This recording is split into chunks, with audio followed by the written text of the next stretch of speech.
নমস্কার বন্ধুরা, শিলার রান্নাঘরে সবাইকে স্বাগত জানাই। আশা করি তোমরা ভালো আছো, আমিও ভালো আছি। আজকে আবার একটা নতুন দিন, আবার একটা নতুন রেসিপি নিয়ে তোমাদের সামনে চলে আসলাম। দেখো, কচুর শাক নিয়েছি আর ইলিশ মাছের মাথা দিয়ে কচুর শাক তৈরি করব। কিভাবে তৈরি করব সঙ্গে থেকে রেসিপিটা দেখো। রেসিপি দেখার শুরুতে একটা লাইক দিয়ে দিও। ইউটিউব থেকে দেখলে ইউটিউব চ্যানেলটিকে সাবস্ক্রাইব করে পাশে থেকো। ফেসবুক থেকে দেখলে ফেসবুক পেজটিকে ফলো করে আমার সঙ্গে থেকো। মাথাটা পরিষ্কার করে ধুয়ে নিয়েছি। এবার এতে পরিমাণ মতন লবণ দিয়ে দিলাম, হলুদ দিয়ে দিলাম। এবার ভালো করে মাখিয়ে নেব। মাখিয়ে এবার রেখে দেব। এবার তাহলে কচুর শাকটা কেটে নিই, চলো। এবার কালো কচুর শাক নিয়েছি। এই কালো কচুর শাক খেতে খুব ভালো লাগে।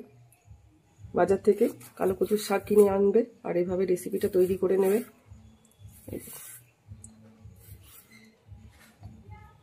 ছোট ছোট পিস করে কেটে নেব।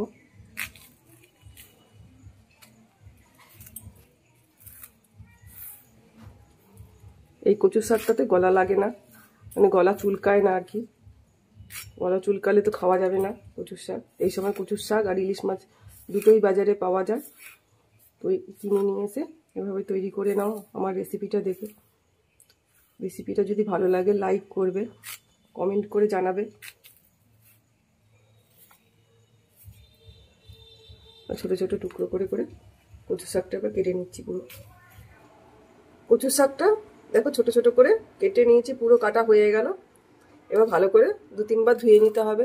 বর্ষাকালের জিনিস কচুর শাক বলে কথা। ধুয়ে নিয়ে আসছি, দেখাচ্ছি কিভাবে রান্নাটা করব। সঙ্গে থেকে পুরো রেসিপিটা দেখো। দেখো, গ্যাসে একটা কড়া বসিয়ে দিয়েছি। কড়াতে জল দিয়ে দিচ্ছি। এই জলে লবণ দিয়ে দেব। কচুর শাকটা তাড়াতাড়ি সেদ্ধ হয়ে যাবে, এটা হচ্ছে আজকের টিপস। জলের মধ্যে লবণ দিয়ে দিলে কচুর শাক তাড়াতাড়ি সেদ্ধ হয়ে যায়। লবণটাকে ভালো করে গুলে দিলাম। জলটাও দেখো গরম হয়ে গেছে। এবার কচুর শাকগুলো এর মধ্যে দিয়ে দেবো।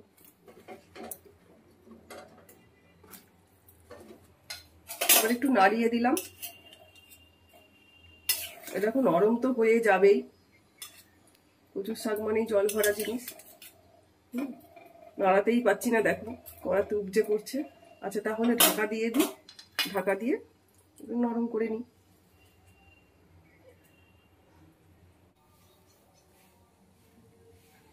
দেখো অনেকটাই ফুটে গেছে। এবার ঢাকনাটা খুলে নেব। খুলে ভালো করে নাড়িয়ে চাড়িয়ে কচুর শাকটা সেদ্ধ করে নিচ্ছি। নরম হয়ে গেছে, বললাম না তাড়াতাড়ি একটু লবণ দিলে কচুর শাকটা তাড়াতাড়ি নরম হয়ে যাবে। এলাকা একদম নরম হয়ে গেছে। একটু ভালো করে ফুটিয়ে নিচ্ছি।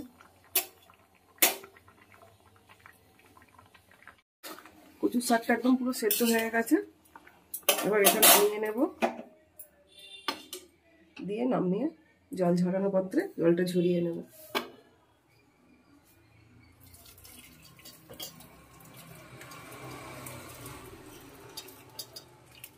ভালো করে জলটা ঝরিয়ে নিতে হবে।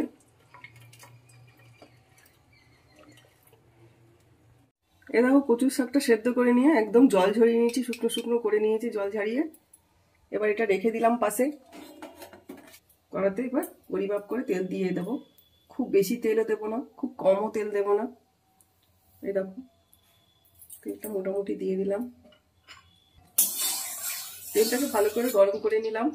দেখো তেল দিয়ে ধোয়া উঠছে। এবার হলুদ লবণ মাখানো ইলিশ মাছের মাথাটা ভেজে নেব।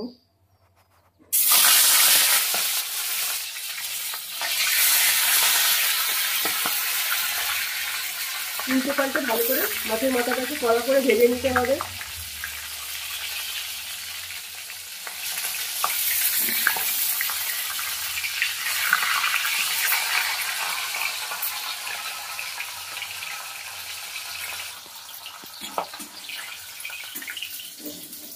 দেখো একদম লাল লাল করে ইলিশ মাছের মাথাটা ভাজা হয়ে গেছে। এবার তুলে নিলাম। ওই তেলের মধ্যে একটা তেজপাতা ছিঁড়ে দিয়ে দিলাম। পরিমাণ মতন পাঁচফোড়ন নিয়েছি, এবার দিয়ে দেব। ভালো করে তেজপাতা পাঁচফোড়নটা ভাজা ভাজা করে নেব।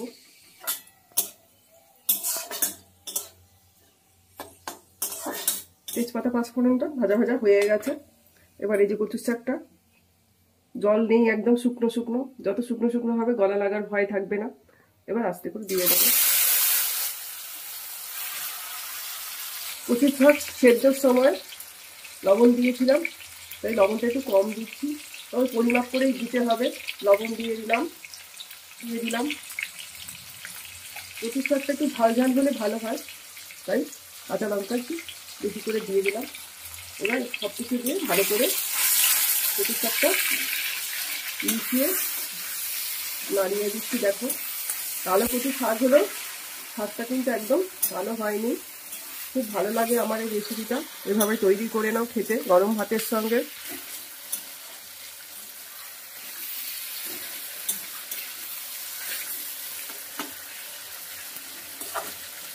গ্যাসটাকে মিডিয়ামে করে নিচ্ছি, একটু ঢাকা দিয়ে আবার একটু ভালো করে ভাজা ভাজা করে নেব।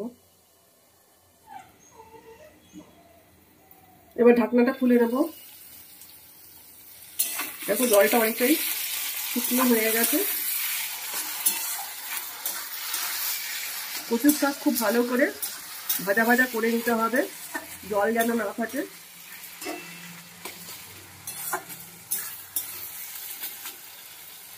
এবার ইলিশ মাছের মাথাটা আমাকে দিয়ে দেবো,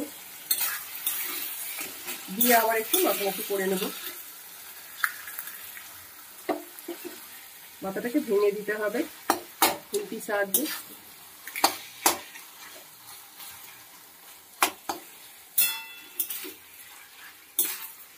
এবার কচুর শাকের সঙ্গে মাথাটাকে ভালো করে মিশিয়ে আবার একটু ভাজা ভাজা করে নেব।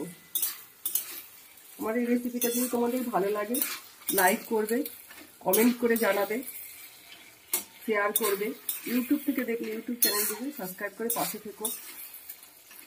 পাশে থাকা বেল আইকনটা প্রেস করে দিও, যাতে ভিডিও বেরোলে প্রথমে তোমাদের কাছে পৌঁছে যায়। কত সহজে দেখো মশলা ছাড়া কচুর শাক ইলিশ মাছের মাথা দিয়ে তৈরি করে নিচ্ছি। এবার যে জলটা আছে, দেখো এখন অল্প অল্প জল আছে, জলটাকে ভালো করে শুকিয়ে নেব, যাতে গলা না লাগে। যত শুকনো হবে খেতে তত স্বাদও হবে এবং গলা লাগার ভয়টাও থাকবে না। সুন্দর একটা গন্ধ বেরিয়েছে ইলিশ মাছের মাথা দিয়ে কচুর শাক। আমার রেসিপিটা দেখে তৈরি করে নাও। এবার আর ঢাকা দেবো না, আস্তে আস্তে শুকিয়ে নেব। দেখো গ্যাসটা মিডিয়ামে রেখে আস্তে আস্তে কচুর শাকটাকে একদম শুকনো শুকনো করে দিলাম। করে নিতে হবে এইভাবে শুকনো শুকনো একদম, খেতেও ভালো লাগবে। একটু চিনি দিয়ে দেব, তাতে নুন ঝাল সবকিছু একটু ব্যালেন্স হয়ে যাবে, খেতেও ভালো লাগবে। চিনি দিয়ে একটু মাখা করে নেব। দেখো শুকোতে শুকোতে কত সুন্দর কড়াইয়ের সঙ্গে লেগে যাচ্ছে। যত সুন্দর শুকনো করে কচুর শাক রান্না করা হয় ততই খেতে ভালো লাগে।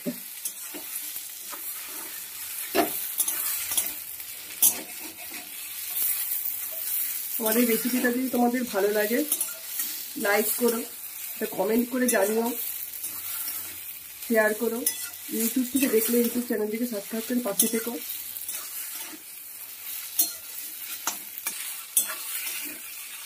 মাছের মাথাটা ভেঙে একদম মিলিয়ে গেছে। দেখো ফেসবুক থেকে দেখলে ফেসবুক পেজটিকে ফলো করে আমার সঙ্গে থেকো। তৈরি হয়ে গেল আমার ইলিশ মাছের মাথা দিয়ে কচুর শাকের রেসিপি। এবার নামিয়ে নেব।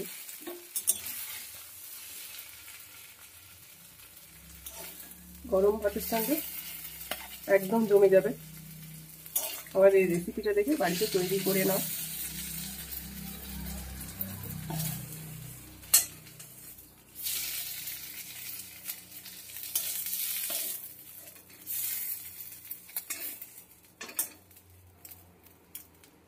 সবাই ভালো থেকো, সুস্থ থেকো, আমার পাশে থেকো।